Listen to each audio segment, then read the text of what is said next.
Hello guys, কেমন আছো তোমরা সবাই? আশা করি সকলে ভালোই আছো।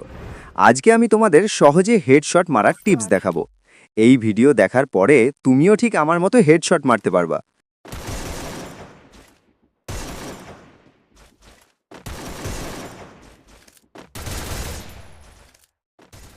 তো বেশি দেরি না করে আজকের ভিডিও শুরু করি। গাইজ, তোমরা যে ভুলগুলো করার জন্য হেডশট মারতে পারো না। Number 1, sensitivity. হ্যাঁ, তোমাদের সেনসিটিভিটি ঠিক করলেই হেডশট লাগার চান্স বেড়ে যায়।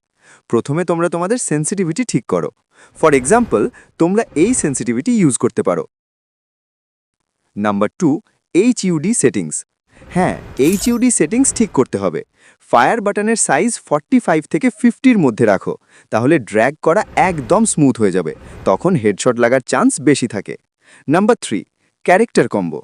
যদি ক্যারেক্টার কম্বো না ঠিক থাকে, তাহলে তোমার অ্যাকিউরেসি কমে যাবে এবং তুমি হেডশট দিতে পারবা না। ক্যারেক্টার কম্বো ঠিক রাখো, তবে অ্যাকিউরেসি বেড়ে যাবে এবং সহজে হেড লাগবে। লাস্টে একটা বোনাস টিপস দেব, তো ভিডিওটা এন্ড পর্যন্ত দেখো। Number 4, game play trick. একটা সিক্রেট ট্রিক বলি। যখন এনিমি সামনে আসবে, তখন বেশি প্যারা নিবা না, স্থির থাকবা। ঠিক পজিশন দেখে ফায়ার বাটন ড্র্যাগ করবা। এই ট্রিক ইউজ করলে 70% শট হেডেই লাগবে। Number 5, secret pro tip. আর একটা প্রো টিপ বলি।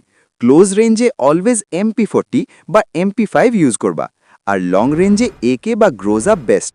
এই গান দিয়ে ড্র্যাগ করে হেড লাগানো খুব সহজ। আর এখন বোনাস টিপস বলি। সবচেয়ে ইম্পর্টেন্ট হলো ট্রেনিং গ্রাউন্ডে প্র্যাকটিস করা, স্কিল ইমপ্রুভ করা। ডেলি প্র্যাকটিস করো আর স্কিল ইমপ্রুভ করো। যদি ভিডিওটা হেল্পফুল মনে করো, তাহলে লাইক দিয়ে চ্যানেলটি সাবস্ক্রাইব করো। আর কমেন্টে বলো তুমি কোন গান দিয়ে হেডশট দিতে পারো।